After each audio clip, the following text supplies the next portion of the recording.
Okay, what I'd like to talk to you about today is the new approved Roco way of lashing a Stokes basket.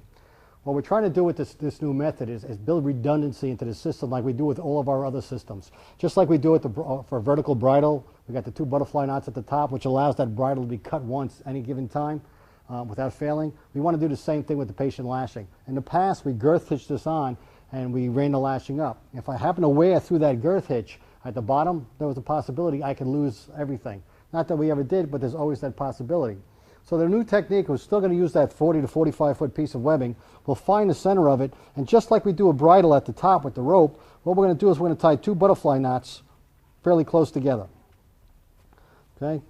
Same technique as the top, tie one leg, make it shorter, tie the other leg, make it shorter. Then what we'd like to do is once we got those 2 butterfly knots, and if I can make them about the same distance apart as that, great. If you can't, a little bit too big, a little bit too small, it's really not going to make too much of a difference.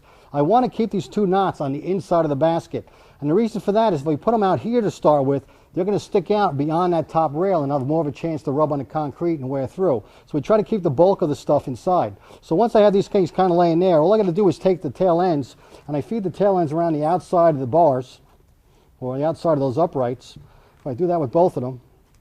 And then I just come around the upright with the 2 legs, run it back through the butterfly knot. And what it'll do is it'll choke down on that upright. And once it's choked down on that, these 2 systems become independent of each other. So just like on a vertical bridle, if I fail this webbing one time at any given spot, it's not going to make a difference. The other part will stay in place. So again, looking at this as, always looking for that redundant system. If something fails, what's going to catch me? We think this is a much safer way to go. So really the only difference is we're making 2 butterfly knots down here, bringing it around and choking them. And again, we want to try to keep the majority of the webbing on the inside of the basket. So again, that rail will protect it when it goes into an upright position.